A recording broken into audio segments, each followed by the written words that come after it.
TempahZone. What's going on, ladies and gentlemen? Episode 68 of the TempahZone Podcast. It's your host, Amir Max, and that's all facts. I got Mike Scarfo from Turntable Teachers with me. He's got a really dope podcast called Turntable Teachers. And y'all should definitely check it out if you love music, because this man reviews it all. Obviously, you love your hip-hop. I could tell with the posters in the background. But, you know, I know that you have variety in your taste, man. So that's really dope. And I'm happy to have you on, man. So, Mike, what's going on? How you feeling? Mir, first off, likewise, your podcast is amazing. I love listening to it every week. And when you put stuff out, you're really doing a lot of great things for the Boston music scene. Thanks, and I man. not only just as a podcaster, but as an artist over here, we're loving a lot of the music that you're putting out. So we appreciate you from both ends. And yeah, dude, like I love all music. I mean, yeah, I am rooted in hip hop. I think that's one of like probably my favorite genre. But as you can see, I got the Amy Winehouse over here. Yeah. I got the band over here from New Jersey. Oh, that's a little smaller, but they're really, really great. Okay. And you can't see it over here, but I got Bob Marley, I got Coldplay, I got Marvin Gaye, Fleetwood Mac, Frank Sinatra's in the corner. I kind of go everywhere with it, but Hell yeah, man. And I think that's what it's all about. I don't understand how someone could listen to one genre and one genre only. Like, that is some psycho shit. You know? so true. Like you're like missing so many different, like, you're not expanding your musical palette. It's like if you were to eat like the same food all the time, if you just ate Italian food, like Yeah. you didn't eat it, you know what I mean? Like you wouldn't, first of all, you'd probably get sick of it, but more or less, like you wouldn't expand, because there's so many, especially with hip hop. Like I don't like the argument when people make like, oh, hip hop is by and far the best genre. You don't understand how many different genres influenced hip hop. You know what I mean? I know, right? Yeah.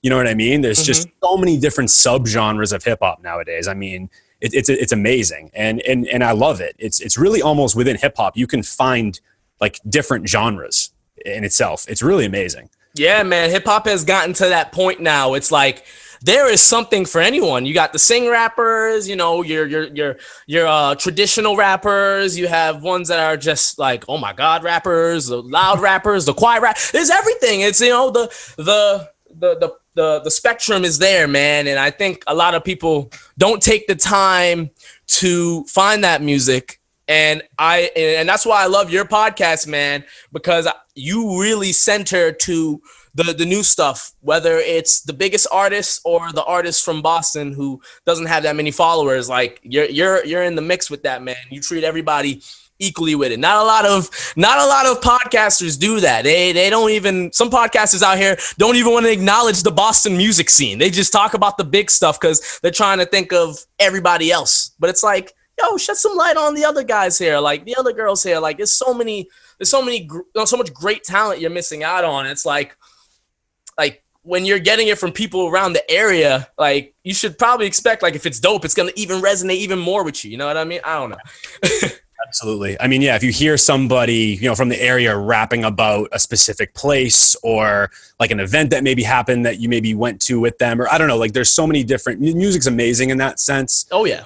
You can just kind of relate and kind of really just be able to like connect with people. That's really I think the beauty of music, and really the purpose of music, obviously, is to connect. And, you know, for me, like, well, first off, thank you. I appreciate that. I try my best to give, like you're saying, everybody the chance to not to get the recognition that they deserve. You know what I'm saying? And I'm unbiased to the point where, like, if I like your shit, I'm going to promote it and push it as much as I can. I'm not going to ask of anything of you in return. If I like you and like what you're doing, and I think people should be listening to it, I'm going to promote it. And that's just, and sometimes I feel like I'm biting off a little more than I can chew, but at the same time, I think it's super important to give the smaller artists, I hate the word starving artists, but that's what word is there to use? I know what you mean, though. You know what I mean. Exactly. Give the starving artist a chance to get some recognition. Yo, like, even if, like, for example, if someone's listening to our podcast and I throw in a song from Amir Max, right? Like, if 5 people go and listen to you, but let's say 3 of those people really resonate with your music and what you're saying, that's 3 new fans you have. And I know that's not a lot in great things, but it's still something. And it's like, you're still building towards that. So, like, I know, like, we're not as big as I want, or like, successful, whatever word you want to use.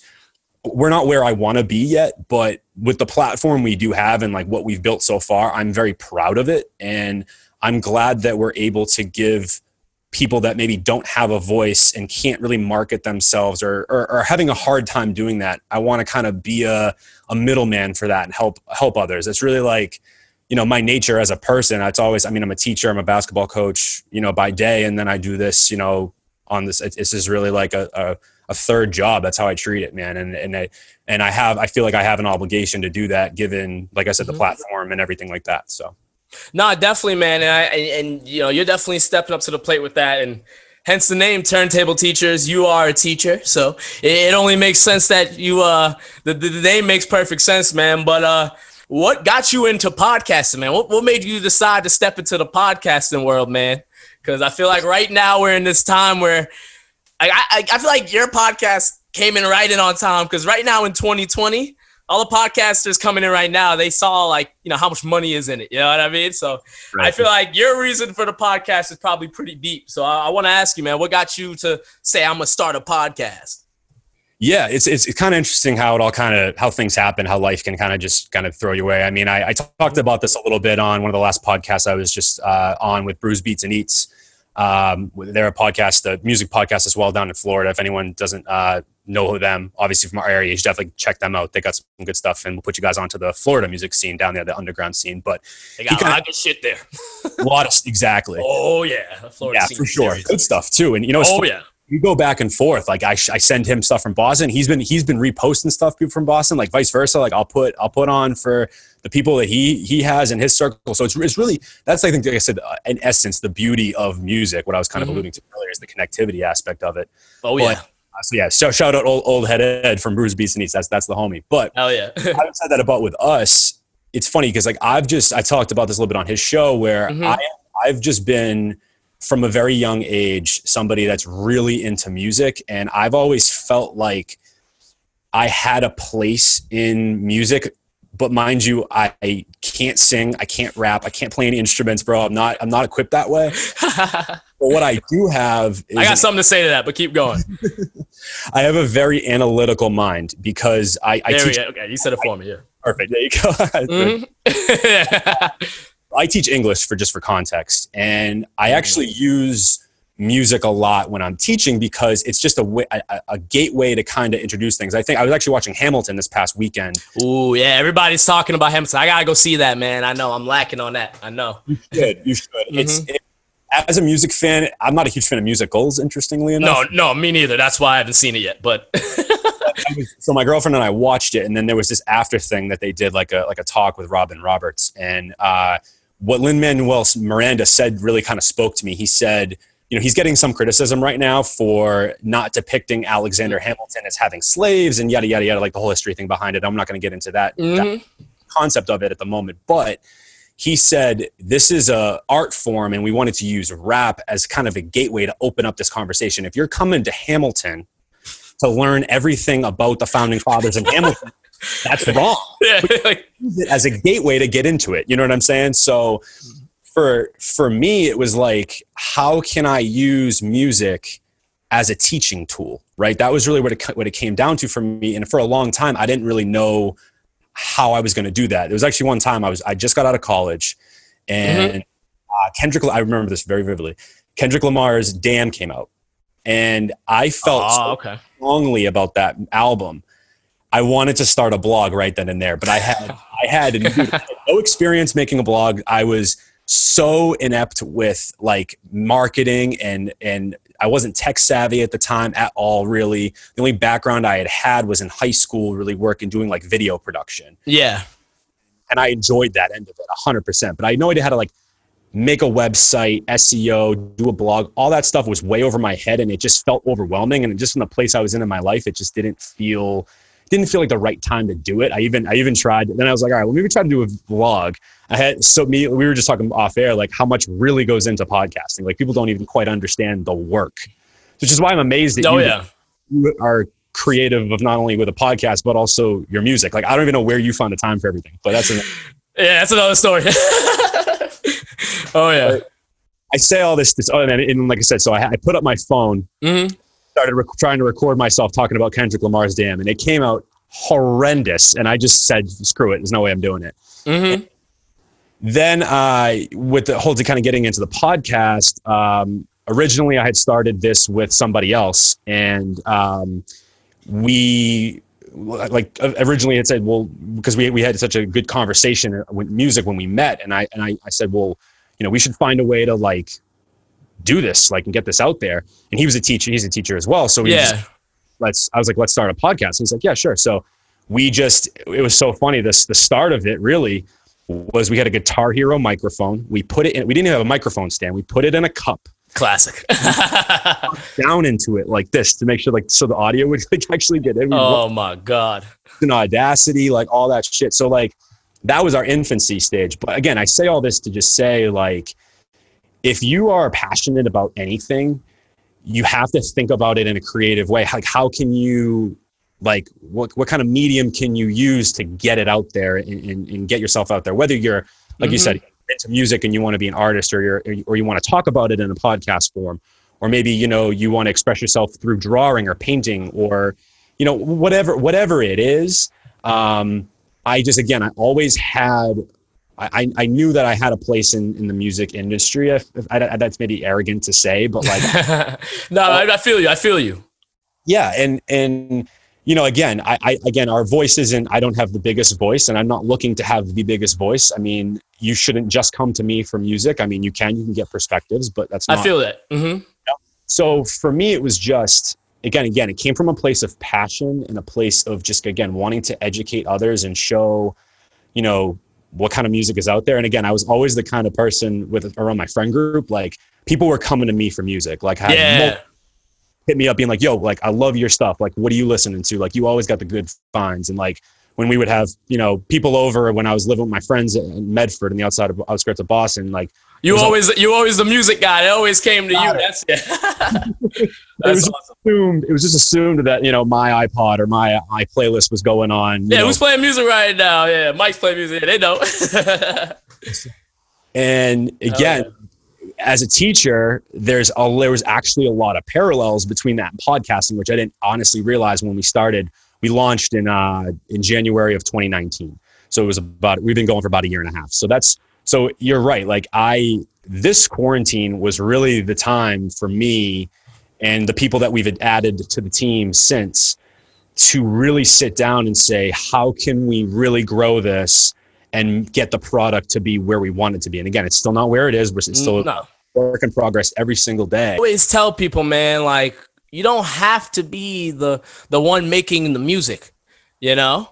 Like, you don't, like, that's not the case. Like, if you love music, you can love it in any form you want. I mean, there's like Cole Bennett.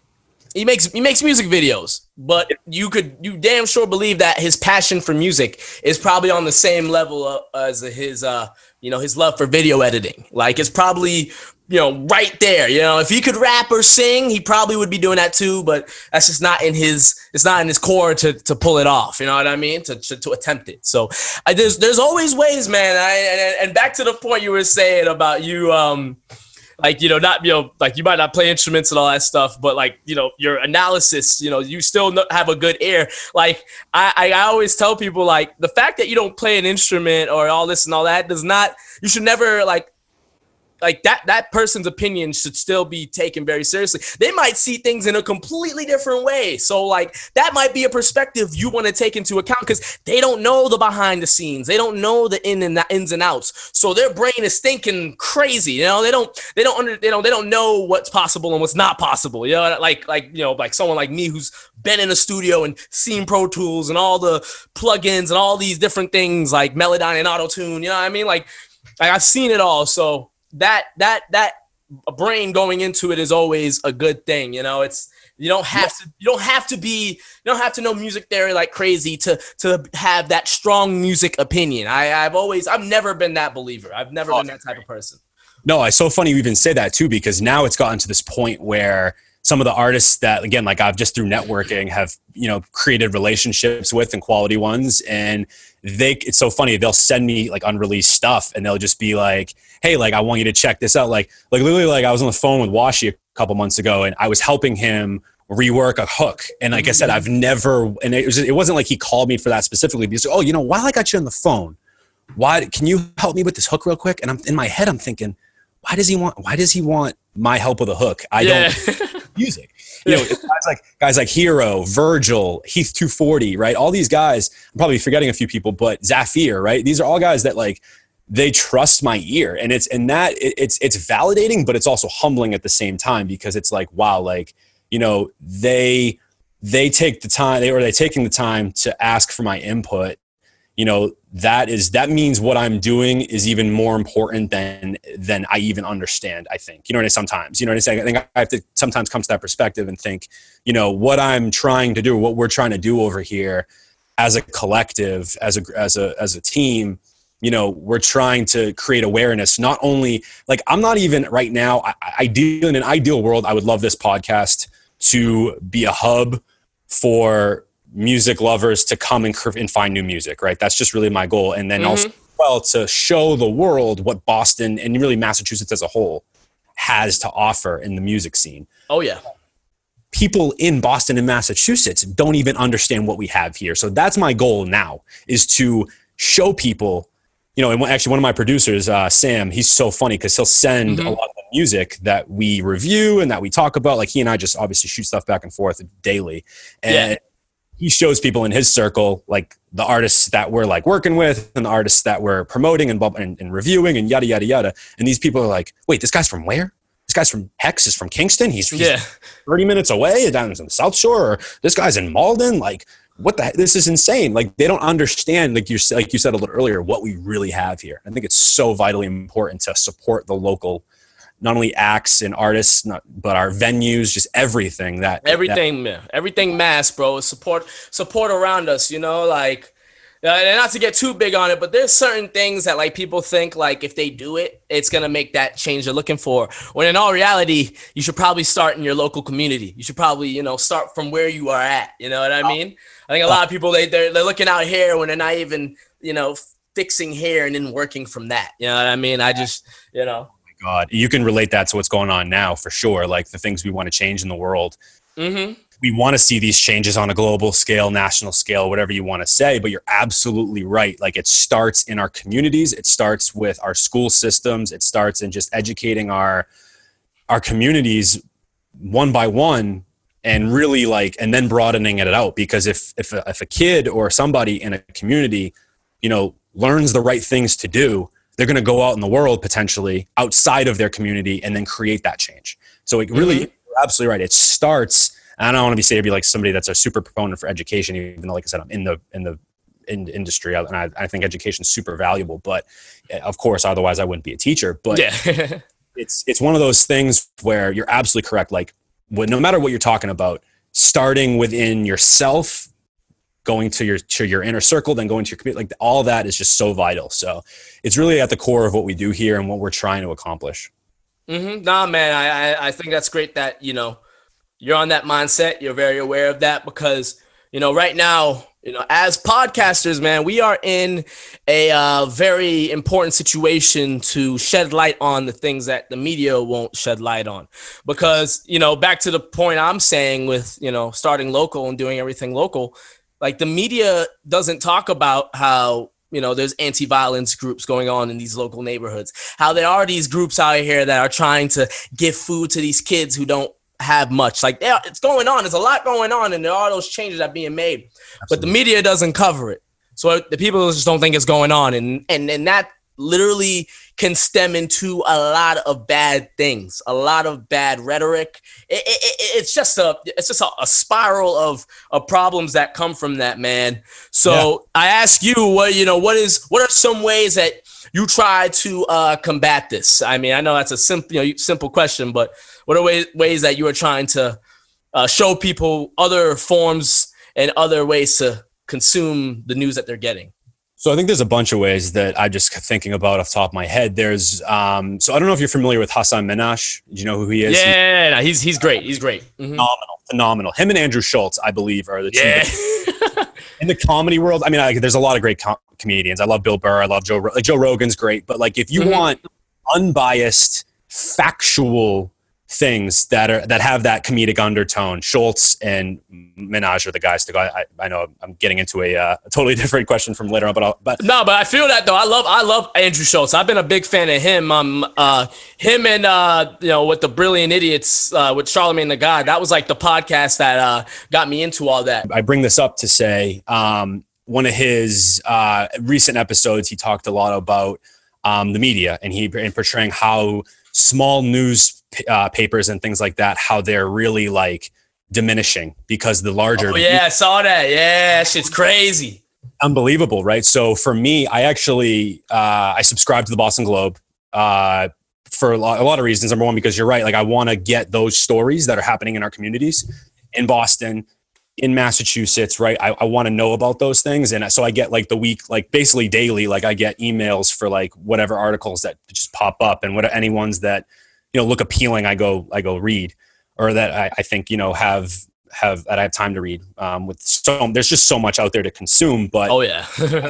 But you're right. Like if you're just getting your facts from Fox, even if you're doing this, right? Even if you're claiming, oh, well, I see both sides. Like I go to Fox and I go to CNN, bruh. No, that ain't enough. That's bad. That's still bad. Yeah.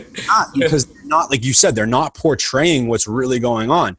And especially in our community. So that's why, like, I think it's vitally, I didn't kind of understand how badly some of these smaller newspapers were, how badly they were really doing until Hassan Minhaj really like kind of explained it in a way that was digestible. So for me, like right away, I subscribed to the Boston Globe, and there's another one that I just recently subscribed to. It's called the Eagle Tribune. That's just local with like Lawrence and Andover and where I live. Okay, see, that's great. That's great. Like that's real. Support real local. That's absolutely. So that's what's certainly one way is support wherever like community you're from. I think you should support your local newspaper because you'll get those and support journalism, because if journalism dies, we can't be stuck in a situation where the only places we're getting news is from CNN and Fox, right? And ABC or MSNBC, yeah, all big that wigs. stuff. There's bias, and there's bias in every single facet of news, and that's something that I preach to my students a lot. Is when you're looking up sources or really for anything, right? Whether it's a project or whether it's just for your own kind of knowledge, understanding what the bias might be is so vital in that. And then being able to read something else that might give you a different perspective on that, even if you don't agree with the other perspective. Mm-hmm. Read it, you might learn something, right? And that's where I'm at with it. Like to consume things from so many perspectives. Don't just listen to Joe Rogan's podcast to get your information, right? Like listen to Alex Jones. Yeah, I mean, if you can tolerate his voice. I can't. His voice gets to me. I can't listen to him for like 10 minutes, But like, listen to an Alex Jones, Like, one thing I've been doing, man. I was tweeting about it. I was like, I've been trying to find the other side. So I've been listening to Black Republicans, just because. So guys like the Hodge twins and Terrence K. Williams, like these guys, I'm like, you guys are the epitome of hypocrisy. Like you guys are just but then they say some things how like, oh, like the left is like crazy. They be doing some crazy stuff on the left. Like, okay, like because people want to pretend like everything a Black Republican says you're going to disagree with, and I'm like, you'd be surprised that you disagree with them on like 30% of what they say, but that 70%, you're like, oh, okay, I get it. But that 30% is enough for you to go, nah, this guy is no. Because at the end of the videos are like, Trump 2020, and it's just like, after all that, like you would think the video's good, and at the end, they're just like Trump 2020. It's just like, But you got to listen to these other perspectives because steel sharpens steel. You know what I mean? Like, so I think it's very important to consume the bad stuff, regardless if, you know, you're all the way left, all the way right. You know, I like to identify as the middle, and I just stay away from a political identity, to be honest with you. Yeah, not to get like super political with it. No, definitely, yeah, for sure. I consider, I'm the same way as you. I consider myself as I would consider myself as an independent. I actually think, to not get super political, but just in a systemic way, I actually don't believe that the system that we've put in place is effective whatsoever, because it's cutting out again. The Republicans, everything. Wait, say it again. That, so cut back again. I think like chipped out again. What was that? So what I said was, so what my thing with this, right, is I think the system we've put in place isn't actually helpful to the change we want to see, because we've created this back and forth. Okay. Because binary, everything has to be binary. The Republicans, everything they say is, oh, the Democrats doing this, Democrats doing this. And then the Democrats say, oh, the Republicans doing this, Republicans are doing this. If we had a system that had multiple parties that actually offered conversation, not just back and forth, circular motion, you would understand, okay, there's some overlap here, and you'd start to see that, like, the leftists and then the radical rights, per se, the radical conservatives, whatever terminology you want to use, those type of people, the people that are really being hateful on both sides, they would be exposed a lot easier than if there was more of a conversation. Instead, there's this just back and forth. Well, automatically, if you think this way, then you're a Republican, or if you wear a mask, you're a liberal. Like, it's ridiculous, man, to me. Like, so that's where, like, the media portrays that too. The media portrays. Oh yeah, and I think why you're mentioning politics is important, because how can you talk about the dark side of media without talking about U.S. politics? You know what I'm saying? Like, you just have to mention it. So, like, obviously, you know, me and you are not like, you know, we don't delve into that. Our podcasts are not about politics; they're about music. So, you know, we. And again, I actually had a great opportunity. Zafir and Cam Iandolo, who are two Boston artists, approached me with an idea that they wanted to do like a conversation, like a round table talk. So I said, oh, like, let's do it like a Socratic seminar style, like we do in school. And they were like, they kind of cringed a little bit. They're like, okay, fine. But it was great. I got Charlie Machine from CWTFB Radio, who's another amazing Boston podcast for people to check out. Music podcast specifically. Got Heath 240 and Aristotle Jones, a couple of, just like I said, a bunch of Boston artists that from different places, giving different perspectives. And we didn't get political with it, but we talked about like the social injustices. It's kind of hard not to kind of, again, dabble in that just a little bit. But I say all this to say the perspectives that were brought into that conversation, and that's on YouTube for anybody that wants to check that out. Definitely. It was super enlightening. And we all were able to give our perspectives, hear each other out, right? There were even things that we were able to teach each other that we didn't understand before. Yeah, man. That was, like I said, beautiful thing. It was a beautiful thing. And I feel like if politics had that same thing, but again, it's all about winning. It's really all it is with that. And instead, I think the narrative needs to change. The narrative needs to be, how can we all exist as humans and live and learn to live and love each other. I just think there has to be a better way than how we're doing it. But I agree, man. Nobody cares what I think, so that's fine. But we're just some podcasters from Boston trying to do our thing, man. You know what I'm saying?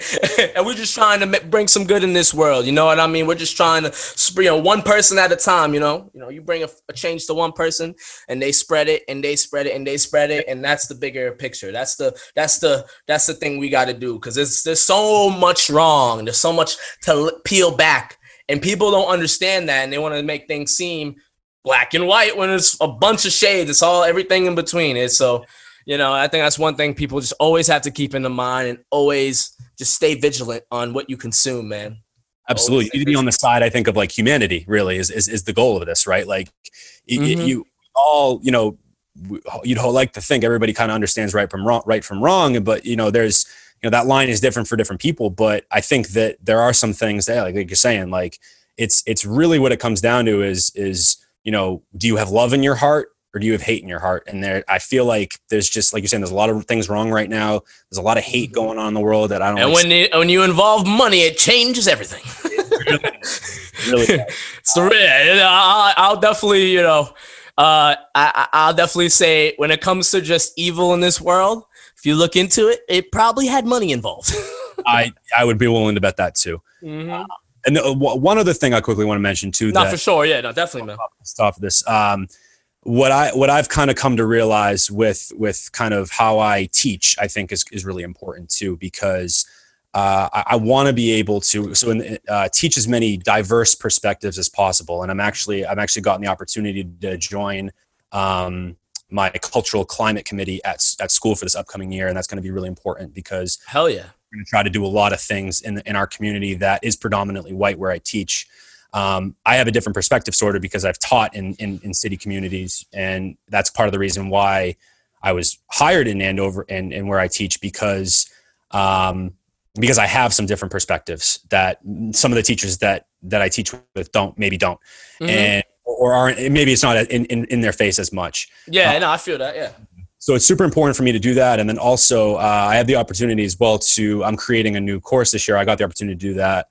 And for seniors, and my course is contemporary texts. And essentially what I'm looking to achieve with this course is contemporary essentially means modern and things like that. So I want to, my plan or my goal is to teach, modern texts that aren't written by white males. So my entire curriculum is around non-white males, because I think that when you look at a lot of school curriculums, I would guarantee you like a majority of the texts that you're reading were written by a white male. And that is inherently an issue that needs to change because we're not teaching the perspectives that are so rooted and so necessary, these difficult conversations. And I'm going to be towing a difficult line. So it's going to be interesting to see how it plays out. Mm-hmm. But I'm excited nonetheless because I actually feel like I have something, or at least working towards something that is diverse. And I'm teaching authors that are, from Middle Eastern descent. I mess with this, man. Or an African American descent, or just really that deal with a bunch of different issues. So that's really my goal with my curriculum going forward.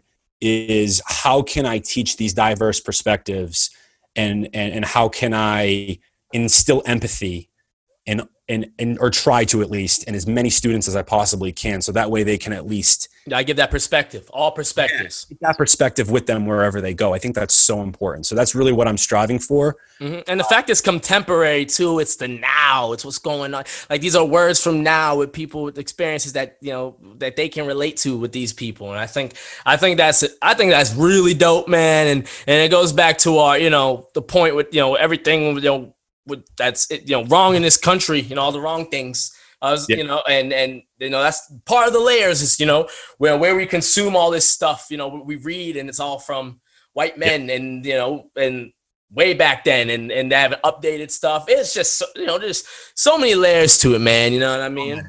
Yeah, no, and more layers than you and I will get the chance to talk about today. But that was Lin-Manuel Miranda's point of what he said. It's like anybody listening to this podcast right now, go and go dig about if some of these things are interesting you or you think you want to learn more about them, go do the research. I'm open, reach out to me. I'll send you things that you can look at and I encourage people to send things to me because that's really the important part of it. Like as a Caucasian male, I want to be an ally. I want to be somebody that is understanding like where we're at right now and how I want to be part of the solution. Essentially, is really man. And the solution might not be in my lifetime. I hope I one day get the chance to see it. But if I can instill a different, perspective in 120 kids a year, then in a way that's articulate, in a way that it is unbiased as possible. It's really what I want to do. And I think it's so vitally important. And it's going to really, I think, help where we want to go and to see the America that we really want. Mm-hmm. You got to motivate the kids, man. Motivate the youth because they spread that. They are the future. They're the ones who are going to take it on to the next one and the next one because we don't want to repeat history. We don't want to see any more bad shit like, you know, by the hands of the humans. You know what I'm saying? Like it's one thing if the world ends because an asteroid hits it, but it's another thing if the world ends because somebody is on some genocide, on some dictatorship. And it all stems from media. You know, it all stems from media because words turn into these things, and then these things turn into these situations, and then it's like a point of almost no return. You know what I mean? It can happen just like that, man. And it actually leads to my next point. Just considering the times, it's an election year. COVID-19. I probably shouldn't even said that now because YouTube's gonna say something about it, but I don't care.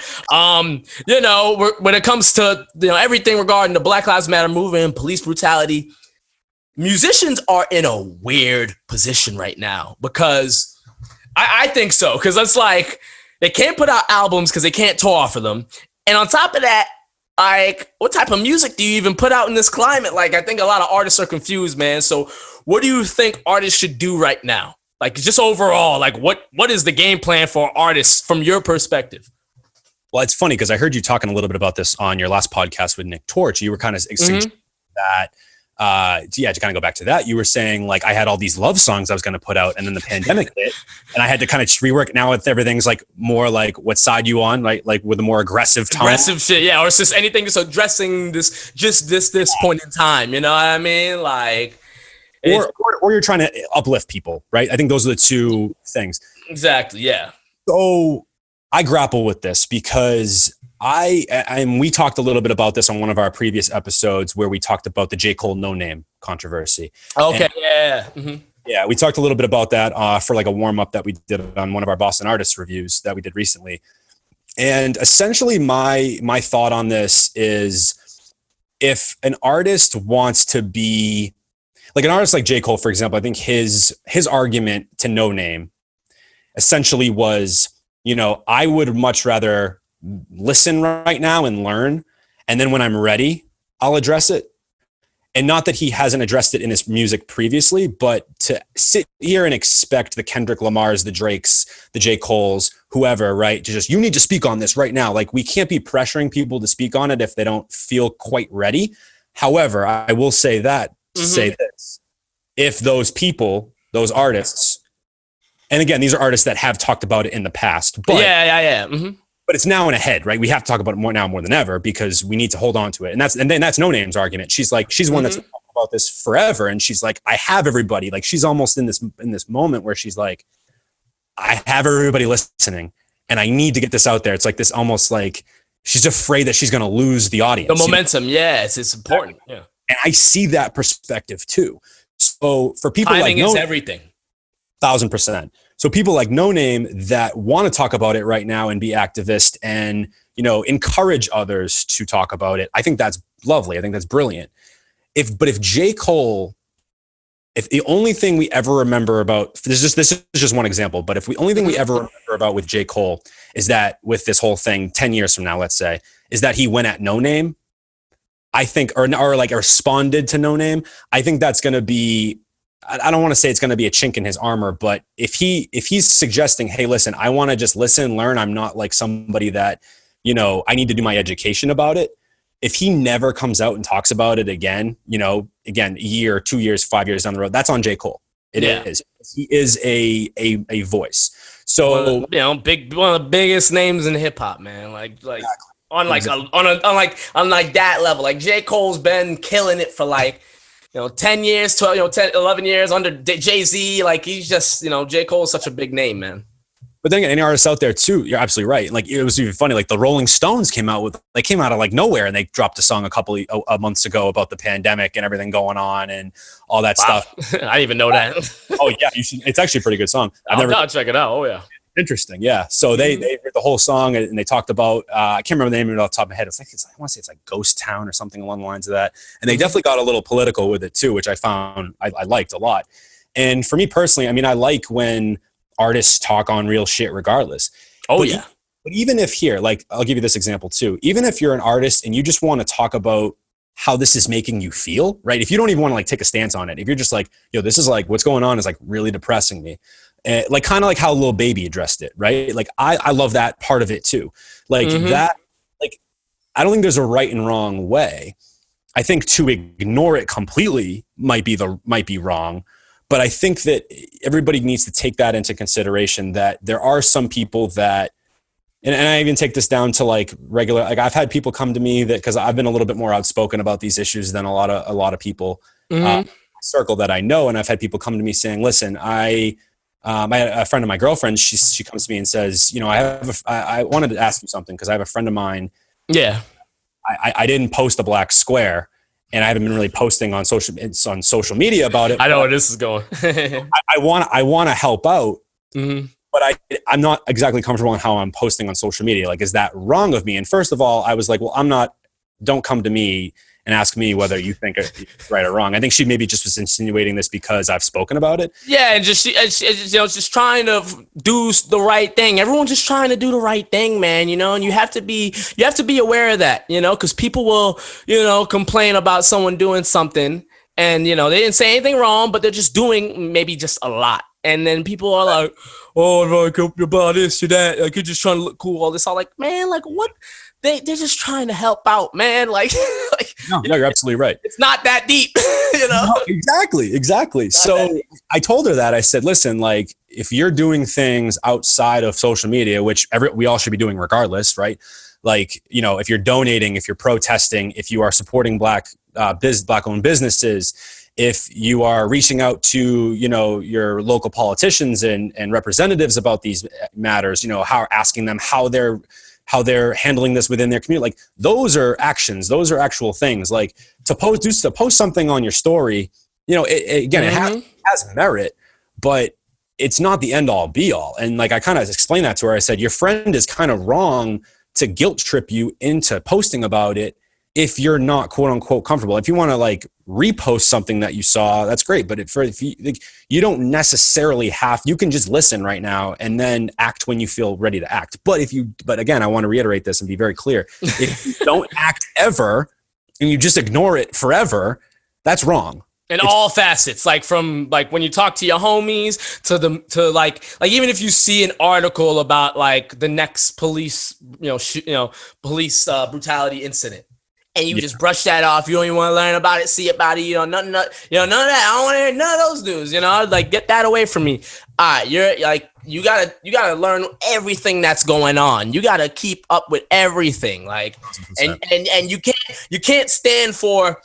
be mad at like this person doing this crime and let that crime just not be a thing. Like where's your logic? You know what I'm saying? Like both are terrible things, and I don't want to like put out specific examples, but like I think you catch my drift, right? It's just like fam, like use your logic. Like if that's wrong, go at that too. Like stop avoiding that. Yeah, we can't wait for another George Floyd. We just can't. Ahmaud Arbery, Breonna Taylor. We can't. It's come to a head now, and this has been something that the Black community has addressed for a very long time. Very long time. Very long time. So I'm not sitting here. I don't want to preach or anything like that. I know. I'm just making sure, like when you said that, I'm making sure to I'm hammering that shit home because it's so funny. It's just crazy how long it's been talked about in the Black community. I mean, and comedians show that, the rappers show that, it's all been there. Oh, absolutely. No, there's no question about that. And I like do your research, like learn, listen and learn. Like I can't reiterate that enough. Like again, even somebody like me and you, like we have platforms, but even with you, I mean, I won't speak for you necessarily, but I would be willing to bet that you've probably learned a thing or two in the last couple of months yourself, even like through with a lot. I have learned some shit, bro. I had to learn why people think like messed up things like the Nick Cannon situation. Bro, I'm so glad you brought that up. I don't even want to like spend too much time on it because I think everybody has said what they need to say about it. But let me just try to break it down as quick as possible. There are a lot of conspiracy theories that have been spewed that have alluded to the fact that, hence everything Nick Cannon said, all that stuff that is not good. There are conspiracy theories that have been out for long, and that unfortunately there have been very high figures who have said amazing things, who have also have said that these theories are true, and that's a fact. and didn't say any names there, but I think the people that know what I'm talking about know exactly what I'm talking about. And trust me, I don't want no beef and no problems. I ain't saying nothing. Yeah, that's it. Yeah, that's it. But trust me when I say that. Trust me when I say that. No, you're absolutely right. You're spot on with that. And what he said, I want to just, again, be very clear, was the things he said were wrong, and they shouldn't have been said. And he's come back around and he said, okay, I've been educated on these things. Now I understand what I said was wrong, and things like that. And that's all good and well. With my thing on this is this. So I actually, with one of my sophomores, I teach Elie Wiesel's Night. So I do a whole unit on. Okay. Mm-hmm. Let's remember that one. Yeah. Mm-hmm. And it's interesting because I actually have kind of a parallel with this. I'm actually glad you brought this up. So I have a student of mine that that just recently emailed me. And I think it's kind of in response to a page that's going around at my school right now. But it's basically, it's an anonymous line where people are posting hateful, racist, sexist things that have happened in my community. And it actually breaks my... there's plenty of them. There's all the colleges got them. I mean, there's a few. I could definitely, I've thought about it myself, man. I think every Black person has gone through some form of racism, whether it's micro or macro. I mean, yeah, so I love that people are doing that, man, because there's some stories that need to be told, man. Exactly. Because the comedic perspective just ain't cutting it for some people, 1,000%. And so this student reaches out to me, and who's a young Jewish girl, and she expresses to me, and again, like at the beginning of the email, is like, thank you so much for the year. Like, I thought you were a great teacher. Like, I learned so much from you, blah, blah, blah, blah, blah. But then she's getting into, during things that were happening, or a couple of instances that happened in the class, that she didn't feel comfortable expressing for fear of like being scrutinized by her peers, that she now feels comfortable enough to tell me, where, as we were going through the curriculum, there were a couple of underlying things that were said by classmates that, when I read, I think she perceived it too. She's like, I think they were joking and I don't think they intended to be hateful, but I actually was offended by that, and they didn't really understand why it was hateful. I think the same thing can be applied to Nick Cannon. And I just feel like instead of, I think we need to kind of understand this, right? The intent, just because I don't intend to hurt you by something I say, doesn't mean that I have the right to tell you if you're offended by it or not. And what I said to her in this, and I said, the only thing I think you did wrong was, and I outlined kind of like, how heartbroken I was to hear this, that she felt this way, and that I didn't really know. Like, we had conversations about the content. Like, she kind of came to me and said, oh, the content's tough for me, but she never was really expressing like some of the things some of the students might've been muttering under their breaths, or a handful. It was a very select few. Yeah.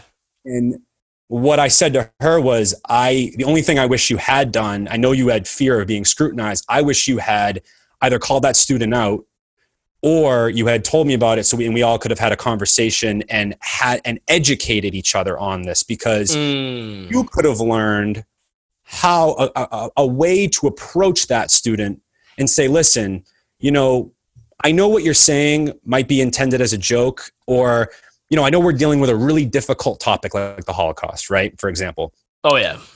Some people, when they're dealing with difficult things, we all cope with things a little bit different, right? And some people cope with a difficult thing. I know you've talked about this too. You laugh. I mean, to laugh it's a way to cope with it, right? Oh, yeah.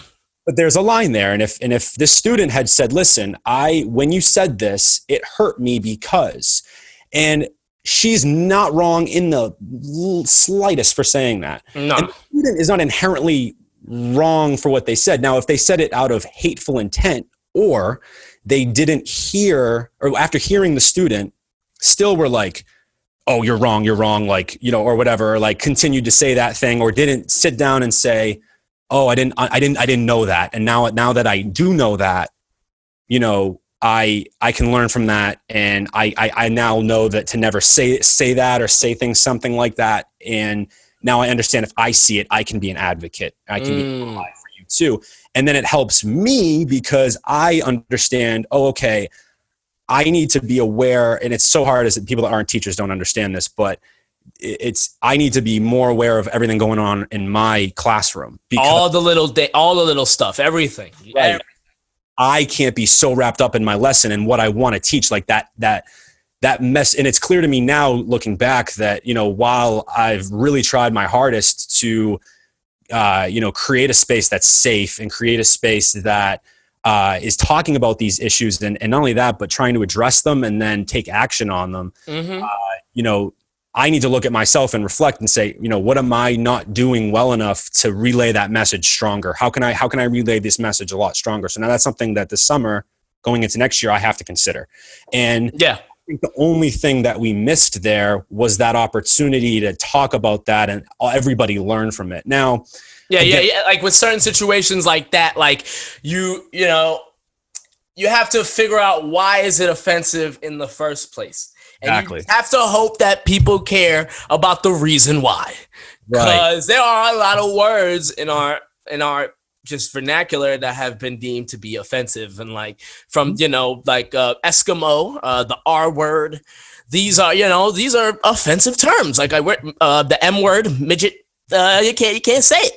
Like these are terms that we have taken out, and people need to look back as to why these were used wrong. And it starts off with the way they're used, because a lot of times they were never used in terms of endearment. They were never, and on top of that, just stems from a messed up place. So like, these are the conversations that we need to have, and we just have to be hopeful that people aren't too stubborn and they can listen and change, because this is not an old people thing. This applies to the young people too, who still talk a certain way. So absolutely. And again, like I hoped that, and I say all this to say that I just think that with the Nick Cannon situation, it's like, I wish that, and he definitely has, again, he's come around, he's said some things that like, he understands why he's wrong now.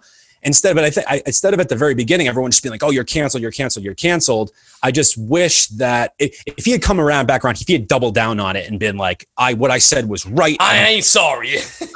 Yeah. Then we can sit there and say, okay, Nick, you're canceled. By the way, I'll piggyback off Andrew Schultz. I think he should have just been canceled for not being very funny, but that's just my, I know. Yeah, I love that. I love the shit. I love that. I don't personally, I resonated with that because I've never really been a huge Nick Cannon fan anyway. I don't mean to I'm not coming to his defense. I'm just kind of using it as a, no, for sure. as a way to, yeah. So and that's really I want people to kind of just think of it that way. And it's given me, that experience. I thanked the student because I'm like, listen, I am so grateful that you sent this message to me, because it's actually going to help me be a better teacher too. Right. Like, that's in essence. And I just told her, listen, like, I hope if this, and she said she's heard different things in the community, like worse things in the community, and it just, again, breaks my heart. But, I just hope that, the offended and the offenders, that there's a dialogue. We can find a way to agree to disagree. Not only that, just not only that, but yeah, find a way to educate each other and understand and listen to each other. I think that's really the biggest thing, honestly. Yeah, that too. Yeah, all of that, man. I think it all's got to play a part into what the mission needs to be done, man. And it's just funny because everybody's trying to find an answer and a solution, and here comes Kanye yesterday at that campaign, and the Harriet Tubman shit. And it's funny, I watched the whole thing last night. I was up late last night, late night studio session. It happens sometimes. Late night studio sessions just are my thing. And I was off social media, I wasn't looking, and all of a sudden I was like, oh shoot, Kanye had a rally. Oh shoot, he said Harriet Tubman didn't really flee the slaves. Like, oh God, Kanye, and he's crying, he's having an episode. Oh my God. Then I had to watch the full thing, and then I realized what's going on with Kanye. He will say something crazy, and then come back and say something very truthful. So after he said the Harriet Tubman shit, he comes to say, we are still slaves today. We are still enslaved to blah, blah, blah. And he went on to say some shit. But why did you say that part? What do you like even a racist will tell you that Harriet Tubman freed the slaves. Like, what are you talking about, Kanye? Like, I just like, and it all goes back to what I know you probably have a lot you want to say on Kanye. You know, I love Kanye. I look up to Kanye. His music is fantastic to me. Pick and choose obviously with the newer stuff because I know how people are with the new Kanye. Yeah. But like, Kanye needs to evaluate himself, get himself, the therapy and all that stuff. But that's not the end all be all. They need, the people around Kanye need to vet him. They need to make sure that he doesn't, spew all this stuff, man, because there are some young, impressionable kids out there. And I'm not saying that all these kids are stupid and they can't think for themselves after Kanye says this, because I think a vast majority of people know, he said some dumb shit. But still, like, you're Kanye West, man. Yeah, he might sway some people potentially. Like, he's Kanye West. Like, I don't think people understand the influence this man has. This dude single-handedly changed hip-hop, if you ask me. But I don't think it... the way the hip hop like sampled music, really, like he in a way, I think it was done a little bit before that, but he did change. He's an absolute mogul when it comes to hip hop. I mean, I'm with you. I love. He is a billionaire right now. I'm pretty sure. So make sure you call. He's a multi-billionaire, $3 billion to be exact. He'll corrected Forbes, by the way. Honestly, I would too. If I was like, if 1 billion to 2 to 3 billion is all the difference in the world. So I don't blame him. Honestly, I'd be satisfied. I'm more simple than that. I probably could live off, $500,000 and be fine. $500,000 is honestly more than enough for me personally. Mm-hmm. I don't know. $1 million is like, if you make $1 million, like if you're a millionaire, hell yeah.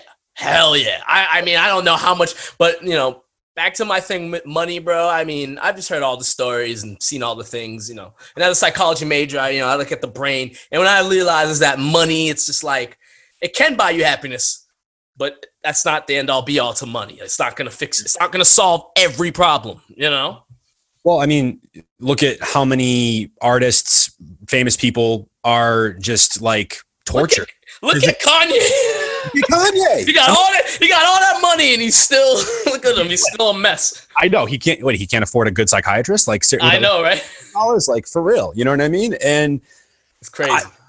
So I didn't see the full rally, so I'm not going to sit here and act like I did. So I know you said you did. I can't speak on everything that he said. I did see the Harriet Tubman comment, which I was like, oh my God.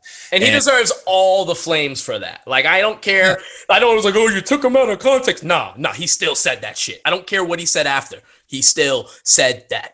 Well, didn't he say at one point, he's like, slavery was a choice? Didn't he? He said that back in like 2018. I think that was around when he was dropping the Ye album. And he was on TMZ. He said it. And then Van Lathan, like one of the few only black people at TMZ, and he doesn't work there anymore, actually. But he called out Kanye like mad eloquently too. It was just funny, man. It's just not funny. It's just it's a shame that Van Lathan had to do what he had to do there. But it's one thing else. What were you gonna say though? No, I was just saying it's not his responsibility to teach Kanye. He should be finding these things out himself instead of just spewing unfactual just things out of thin air that have no context and they're not rooted in any fact. Yeah, man. Unfortunate. But anyway, it's just one thing I'll say about Kanye, and I think a lot of people are, going here, going there with this, and they want to bring up him being bipolar. Okay, I understand. But I think this with Kanye right here is the example of why we need to take mental health seriously. Because look at Kanye's life. Look at everything this man has accomplished. I know he's gone through some hard things, but he's Kanye West. He's a billionaire, married to Kim Kardashian with a beautiful family, part of this Kardashian-Jenner West family that is, such a, focus in this American culture. And he still has all these issues. he was on stage crying like a little bit. Yeah. Understandably so. He was crying for things that I get. Like, for sure, he's crying. I get why he was crying. But then 5 minutes later, he snapped out of that cry like he wasn't crying like that. That, my friends, is a manic episode. Like, like that right there is a manic episode. Like, people, and that's the thing. People aren't like pinpointing like out what exactly it is that they see in Kanye. And that right there, I just told y'all, that is weird. No one cries like that and just snaps out of it that quick. It doesn't, like, sane, people with the right balance in their brain don't do that. And I want to say this, just to cap that off, is when it comes to Kanye, we need to look at this and take mental health more seriously, man. Dead serious. Dead serious, Absolutely. And I mean, I know you're not diagnosing Kanye per se, but you at least have a psychological background with, like you said, you graduated with a degree in psychology. So you at least have some background with that. I mean, I've taken a few psych classes. I in a way, psychology is helpful in knowing it and understanding it's helpful in teaching. So, but I mean, I'm not sitting here saying I'm an expert. I know the experts have said that he is bipolar, and like you said a little earlier, and that some of the tendencies he's showing are of a manic episode. And what I just here's my thought on it. It's like, no matter how much money you make, okay, and some people think this, right? Think, I'll just make a ton of money. Or there's two things when people have, like, in my opinion, when people have like mental health issues, they think there's two things that will help them fix this. Either if they change their location or if they make more money. And neither of those things, I think, for long term will help you, because I think you're not long term. Yeah, good you said that. Because your problems will follow you, or the problems that you don't want to deal with head on will follow you, and they will not help you in the long term. Excuse me. And I'm of somebody that I've dealt with anxiety my entire life. Okay. And it wasn't even something that I understood until I was about a sophomore in college.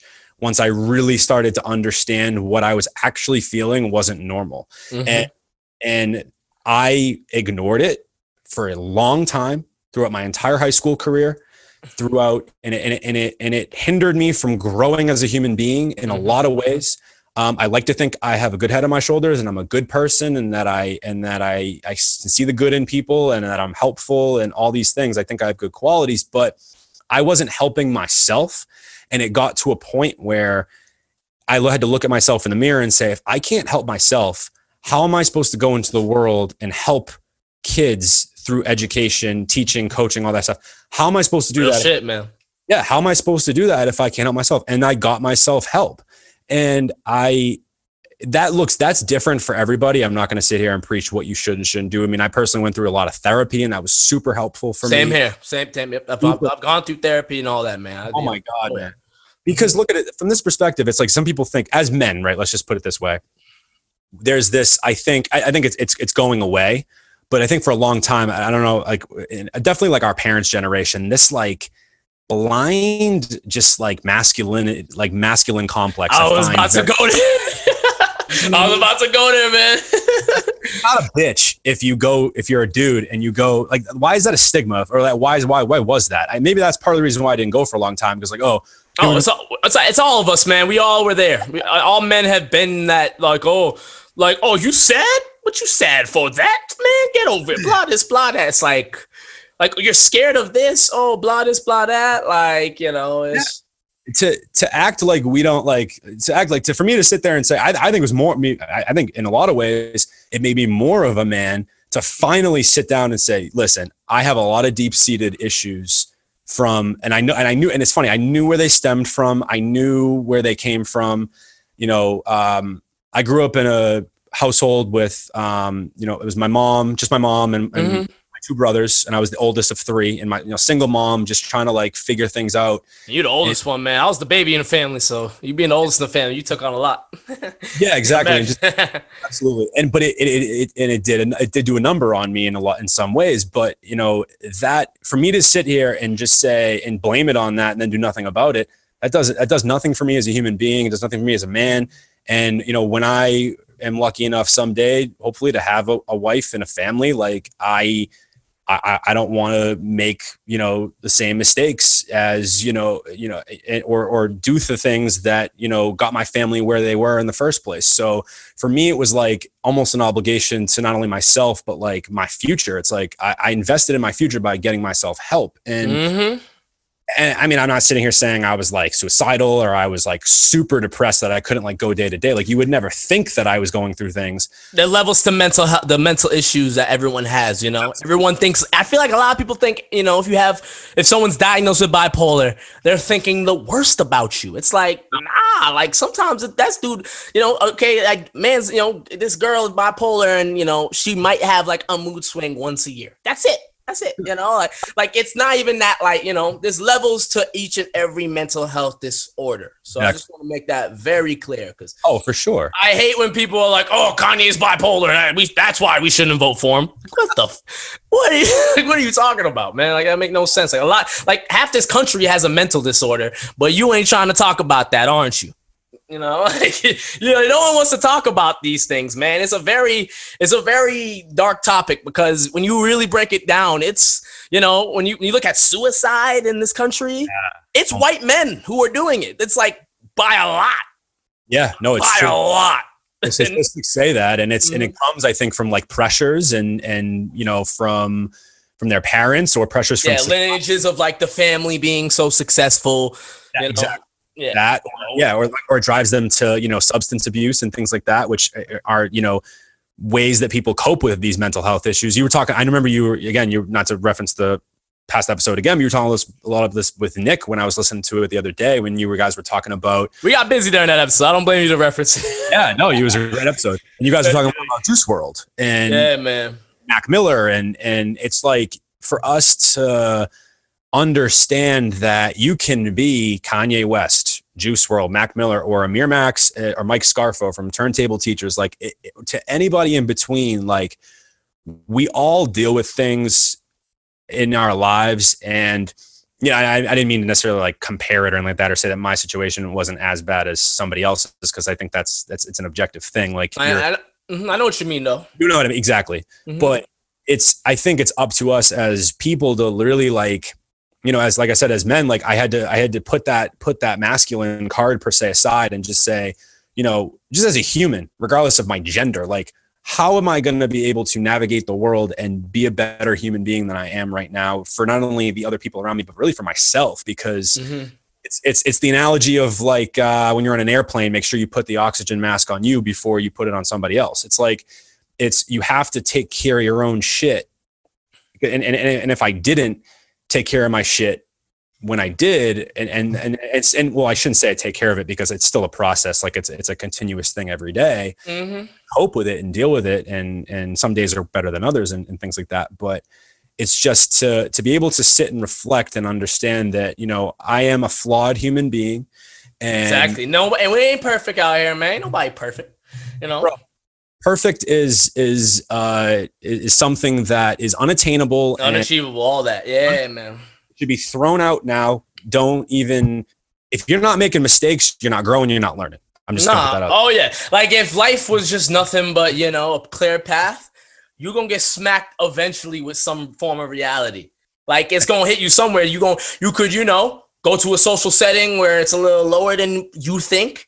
And then you say something stupid because your whole life ain't nobody smacked you in the face. You had a bunch of yes people around you. Like there are layers to, the mental health thing and just, how people became the way they did, Exactly.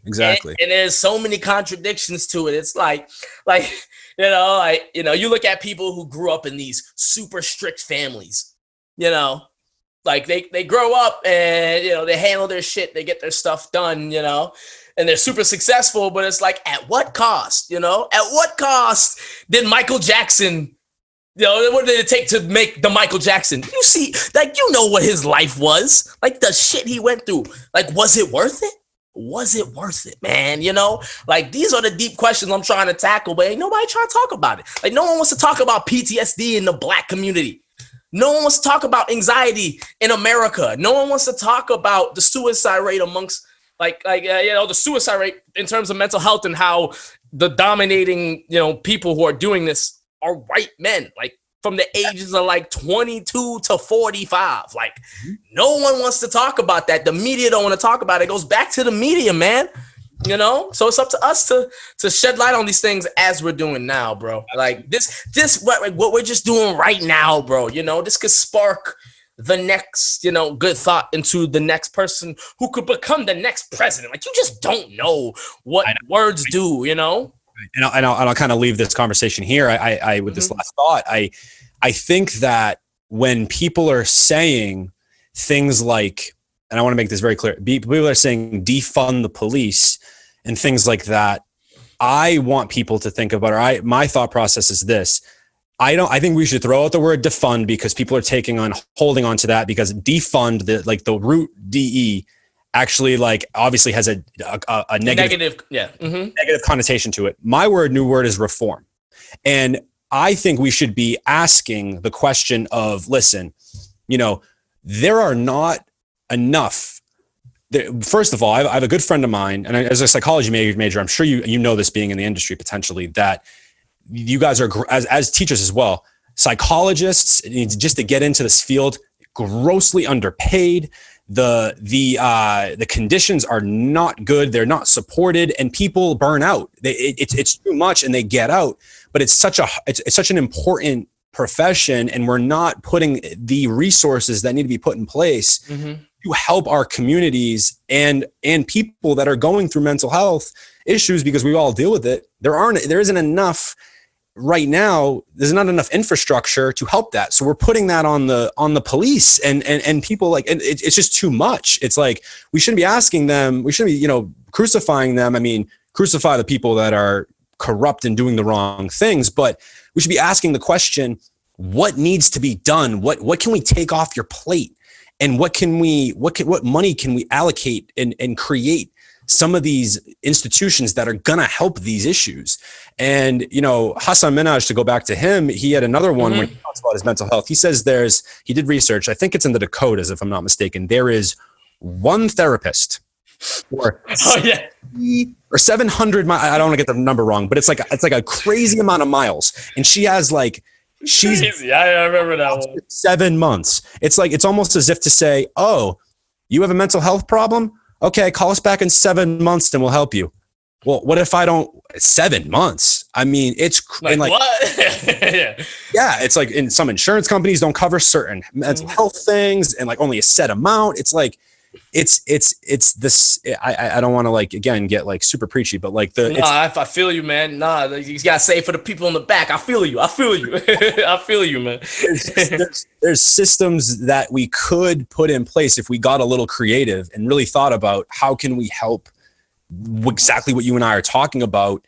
You know, how can we help more people like that? I think if more people were more mentally strong and we acknowledged that these things, as if they weren't so taboo, I think in hip hop it's getting way less taboo. Oh yeah. Some people are even lying about it, but that's another topic. Exactly. I want to go there. No. But it's a whole other episode. Oh, yeah, exactly. We honestly, you and I with this podcast right now, we probably have about 7 different episodes packed into one. But that's just definitely, man. Like, just the fact I brought up, you know, Kanye, you know, and Nick Cannon. Look where it's taken us. And again, like, if you're as big as Kanye or somebody that's, you know, obviously whoever you are, you know, mental health is something that we really all should be more mindful of and really more understanding, right? I think if we, you know, instead of crucifying Kanye for having, you know, being bipolar, it's like, what about you? What have you done to spread, you know, the word of mental illness and mental health? And what have you done for yourself? Because I could probably guarantee you that you probably have some things that you'd love to tell an unbiased opinion on, you know, to someone who's unbiased. And that's the beauty of a therapist, you know? So absolutely. I appreciate that too. It's like, why would you not, or why is it taboo to once every week or once every 2 weeks go talk to somebody completely unbiased and that has no bias in your life, and you just the whole hour is about you and your problems? Why is that such a like bad thing? Like, why do we like make fun of people that, you know, go to therapy? Or why? I don't think as many people do now, but like, why is that such a taboo thing? Like, that's a great thing for you to go. I mean, you don't have to lay all this crap on your friends or your spouse. I mean, how many relationships get broken apart because they're trying to help the other like you put way too much on that person. Yeah, facts, bro. You hear that story all the time, and it's usually the man to the woman. Because a lot of men, bro, men, I'm telling you, this is not to, break it to a gender, but it's definitely, amongst men, we need to do a better job. Because when I talk to women about these things, they have been on top of it, like they have been on top of mental health. I mean, there's layers to it, like I said, with that too, and I don't want to. Right. And you don't want to blanket statement that, but you're absolutely right. But yeah, there's layers to that. Obviously, what I just said there, don't. For sure. Yeah. No. I understand what you're saying. I'm saying that for the people. Oh, you're right. Oh, yeah, exactly. Exactly. Like it's there. I think it's again rooted in this kind of like. I think it wasn't really our generation. I think it was maybe the generation before us. Like this kind of this thing was kind of rooted in like this push that shit down. Like if you're a man, you just push that emotion down. I think that shit up. Sebastian Maniscalco has a good bit. I don't know if you know him, the Italian comedian. Oh, I know. I definitely know who he is. He's very popular. Yeah. He has a funny bit about that. Him and his wife that people should listen to. It's pretty funny. But anyway, I gotta check him out, man, because he's a big comedian, bro. But you told me that you mess with Schultz and Hassan Minaj. In terms of your musicians, who's one up and coming artist that like you really mess with right now? I got mine. I can tell you mine if you can't think of yours yet. Okay. I know I feel like you can come up with that answer. I do. There's a lot of people I could say. But if you had to choose one person, one guy or girl that you really mess with. One person up and coming. Or group, or like a duo, trio, whatever, band. I don't know if they're as up and coming now. I'm going to go with Brockhampton though, because I think more people. Yeah, I feel that that's a good choice though. Yeah. And for the reason why is because I think they are such a perfect melting pot of what America really is. Not the America that's portrayed in the media, what America actually is. A group of people that get along, that, some are black, some are white, some are Hispanic, some are Muslim, gay, straight, bi. Like they have it all. Yeah, they don't care. That doesn't mean a damn thing to the group. I know. And that is I think the beautiful thing about American boy band. Yeah, I love it. They're my up and coming. I feel that, bro. I love Brockhampton. Ever since that first Saturation, I was like, I learned everybody in that group. I learned everybody. You know what I mean? Like, yeah. Who's your favorite in the group?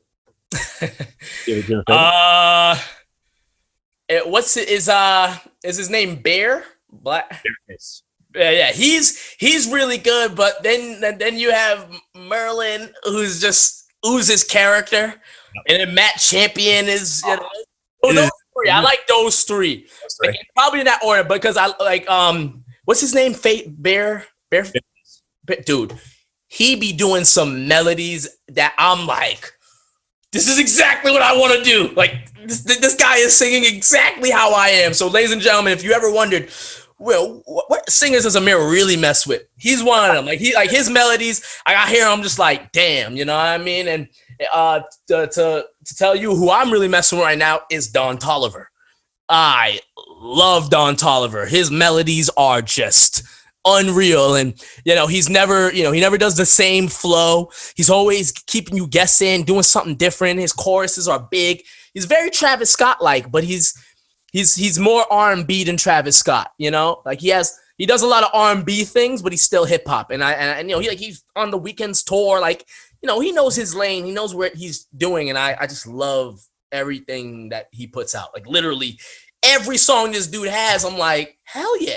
Obviously to certain degrees, but it's just, yeah. I like Don Toliver. I'm glad that he's getting recognition now. He was just on Eminem's last album and had a fantastic hook. Yeah. Really good verse. And then amazing chorus. That shit grew on me a lot, actually. Oh, amazing, bro. Yeah. That was a pairing I didn't think would actually ever happen, and I'm glad that it did. Same with Juice WRLD, right? Being on M's album, I thought was really great too. And then also, it's funny. I was just it came on shuffle that the Travis Scott Euphoria came on my shuffle, like literally. Oh yeah.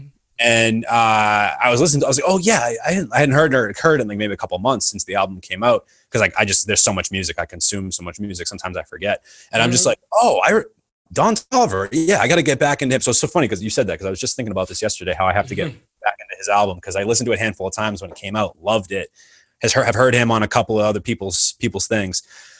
He's great. He's great. I think there's a lot of, there's no wrong answer to that question. There's no, definitely not. I just had to choose one guy where I'm just like, I'm watching you, buddy. Like, I'm with you the whole way. Like, same with Brockhampton. I'm actually so happy you said Brockhampton. I freaking love Brockhampton. Like, I don't think you know, because I've watched your podcast and you've talked about Brockhampton playing time, so I know you mess with them. I'm on the same boat as you. Like, I'm with you on the Brockhampton wave, man. Like, I try to fill everybody in because I feel like this might be like they're on their way to becoming like Lupe Fiasco underrated, like Wale underrated, Tech 9 underrated. Like, these are artists I look at, I'm like, God, they're so damn good, and no one's really talking about them. You know what I mean? I put them in that same category, you know? If not for the Amir Van situation, I think. Oh man, that was a big hit to them. That was a bummer. And I was actually there at Boston Calling because I've seen them in concert 3 times. Okay, yeah. First time I saw them was at Middle East downstairs, and it was the most incredible show I've ever seen. They literally came into the crowd and were rap. They I swear to God, they did oh my God, where's the one on Saturation? How am I forgetting the name of the song? Gold? Right? Nope, the one where it's Kevin. They reference all like the celebrities and things like that. Star. They redid Star like 7 times, and every time it got more hype and more hype. And then they were like, Dom came into the crowd and Merlin, they came into the crowd and they were literally hanging from the rafters, rapping, like singing. Like, I have videos of Merlin and Dom like Jesus 4 feet from me, Dom dripping sweat, no shirt on, hanging from the rafters, just spitting bars in the Middle East downstairs. My boy and I are soaked in sweat. It was just nasty, but no one's thinking all that. It was so funny too, because this is the beautiful thing about Brockhampton. I'm walking in with my buddy at the time, and this was like years ago. And I want to say right when the Saturation 2 had come out. I don't think 3 had come out yet. And the bouncer at the door is this young black guy. All right. And he's ripping the tickets. And in front of us is this middle-aged white woman. Mm-hmm. And she walks up to the front and she's talking to whoever was next to her, whoever she went with. And one of the guys, bouncers goes, one of the black guys, he goes, "Oh, who's even playing tonight?" He had no idea. Mm-hmm. And the 40-year-old white woman goes, "Oh, it's Brockhampton." And she's like enlightening them. She's like, "They're really great. Like, you should totally check them out." Blah blah blah blah blah. You gotta love it, man. Bro, I just felt like they bring everyone together, and like the calling thing was unfortunate. Like, I was there for that too, and I'm glad they got themselves back on their feet from that. I think they bounced back really good from that. I think they just needed some time. I think they just need some time with that. For sure. So anyway, I love Brockhampton, dude. I think that what they stand for, the equality and that they can connect so well with their fans. Like, I mean, super fans of Brockhampton are like they're like no other. Like, it's no, their fan base is for real, man. And you know, I just love everything that they're doing. They stand for something good too. You know what I mean? Like, they've done, you know, the Coachella performance, and they all wore like, you know, something on that they wanted to say, regardless, you know, they've gone above and beyond. So I really mess with them, man. And I definitely just want to let the people know, you know, this, you know, the cosign we just gave y'all, Don Tolliver, Brockhampton. Because some of y'all have probably never listened to them. I can assume there's a good amount of people who have not listened to these artists. So please check them out. It's not too often that on my podcast, at least in recent episodes, I have, you know, delved into, you know, these big artists like that. My podcast has gone through a lot of changes. So it's good that we had this little topic of, you know, who be messing with right now, man. Absolutely. No doubt. That's really good though, man. I got one more question for you, and I think we will have to wrap it up. We got a good episode here though, man. What are some tips that you want to give to anyone out there who says, I want to start a podcast in 2020? So what I would suggest is, you know, think of a concept that is unique. Even if it's not necessarily, like, if you want to do like a sports talk, something, let's just for an example, how can you make that original and something that's a little different that nobody else is doing? I think that's really key. But I think you just kind of alluded to the exact same thing that I kind of feel is important, is not boxing yourself in and being able to adapt. I think that's just a good skill to have no matter what, like no matter what you're getting into, regardless of whether it's podcasting or, you know, whatever it is. But and we'll keep it in terms of podcasting because your question, you know, when we first started, we were just reviewing. That's all we were doing, was reviewing popular music. And, you know, it got stale around the 6-month mark. And that's when we really actually changed and we flipped. The stale point, that stagnant point in the podcast. That's a great point, man. I feel like every podcaster hits that point where they're like, shit, I feel like every episode's been the same. How do we switch it up? But yeah. We almost stopped doing, or I almost stopped doing it. And then I said to myself, I had some friends of mine that are now on the team, or one of my guys, I want to shout 2 people out. I want to shout out Sam, my producer, who is like a godsend. He's been one of my best friends for a really long time. And he, somebody that he has really pushed me to think outside the box with this. And he's not one of those friends that's just like, oh, your podcast is great, man. You're doing an awesome job. Like, he legitimately is like, yo, you're doing this really well, but like, you really could fix this, or like, you should be doing this, or like, there's something else, like, try this. Do that constructive criticism, man. Yeah. To the point where I was like, bro, why don't you just like help me? And he was like, sure. I'm like, okay. Yeah. I was like, I can't pay you, but like, if you want be a part of it, like, come on board. And he just like, you know, has been amazing with what he's been able to do and help us with. Like, he's like, again, he creates a lot of our video content. He does a lot of things for us. And then I want to shout out my boy Andrew, aka Presh. We call him Presh, but his name's Andrew. And he basically did our entire website, our entire, you know, store. He helped us market better on social media, something that I was not really doing a great job of, or didn't know a lot of. So I say all this to kind of say, you know, be able to adapt, take criticism, and also seek out the people that in your life, or people that may not be in your life, maybe through networking or however you can do it.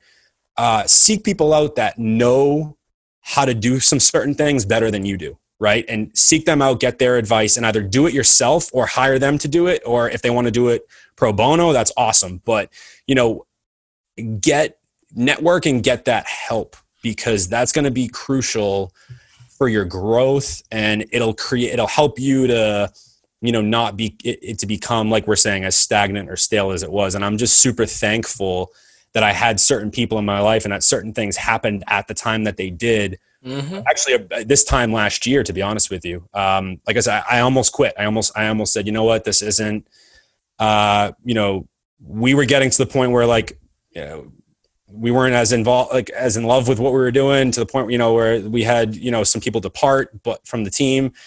And I kind of had a decision to make where I was like, all right, do I continue this, or do I just kind of hang it up? And I am so grateful. Back against the wall moment. What's she going to do? It really was for me. And we switched a little bit. I had my cousin brought me to, who's a friend of Washi's, weirdly enough, brought me to Washi's show in August. And that's how I really started to kind of get into the Boston music scene, because I saw Marcel Stefan, Washi, and Zafir perform. And I'm thinking to myself, these guys are really good. Yeah, nobody talk about these guys. Yeah, like Marcel has a song with Michael Christmas. He's talking about it. And I'm like, turning, like I was talking to my cousin. I'm like, yo, I'm a hip hop head, like nobody else. Like, I know Michael Christmas. Like, this guy got a song with Michael Christmas. Like, yeah. And then it really sent me down this rabbit hole. And then Washi wanted to come on the show. And then, like, it was a light bulb moment. I was like, wait a second. What if I can still I'm still passionate about the mainstream stuff, but what if I take my foot off the gas with that just a little bit and pivot and focus on the Boston? What is that going to do? And it's been just an amazing journey. And I just encourage people that if you hit roadblocks, if you're passionate about it, don't give up, and just continue to push for what you want to put out in the world and what content you want to create. And not every episode, like, you know, is going to be the best thing, or it's going to be maybe come out the way you want it to be, but strive for it, you know? 100%. Yep. You got it. So that's really my advice there, is that, you know, just keep go at it. If you have the passion for it, you just got to continue. And it's funny. I've had the adapt. I love that you said adapt, man. You have to adapt, because you keep your shit the same and you ain't listening to nobody, man. Like, you're going to see them numbers go down. You're going to see, you know, you don't see people not just care as much, you know, like, you can't repeat yourself. You can't. Every episode's got to bring something. You got, you know, every episode you should look at as something new, something different, something fresh. You know, you shouldn't want to repeat yourself from the last one. And I've definitely fallen trapped into that before. So, you know. Right. And I think but that's why it's to learn, though. Oh, absolutely. But I love how, and I say this every time. I say this actually to my girlfriend all the time after I get off an episode with an artist, after I have an interview with somebody or whoever. I walk away from that. I'm like, holy shit! I just learned so much from that episode. I'm so excited now to have put this product out, not only for this artist, but like for anybody else, and to listen to and enlighten them. And last thing I'll say too is, don't worry about numbers. There's moments where I definitely not. I get hung up on that sometimes, but I think it's more important to, I've kind of come to terms with this too, that at the end of the day, regardless of what becomes of our podcast, I want to be able to look back on this when it's all said and done, whenever it is, whether it's a year from now, 5 years from now, 10 years from now, and just say, did I enjoy it? Did I change people's lives for the better? Did I put out content that was real, truthful, authentic, and important to the community and to the world? And did I do it in a way that I didn't step on people's toes to do it? Did I do it in an honest way?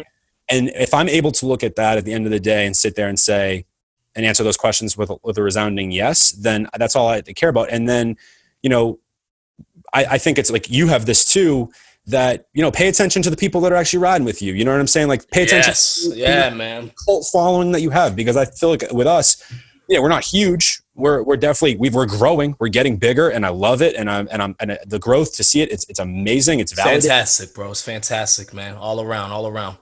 But to have the cult following per se, of like those people that are still riding with you all the time, that's even more beautiful than anything, to have like 50 true fans than just kind of like 500 fair weather fans. So that's really, man. So anyway, that's my advice to people podcasting. And I just want to thank you so much for what you're doing and for having me on and giving me the opportunity to talk about this and all this today. And man. I want to say that you're doing some amazing things, not only in the music scene, but with the podcasting, and for you to just continue doing your thing, because you're definitely you're a voice of reason during this time. And I want to definitely reiterate that to everybody listening.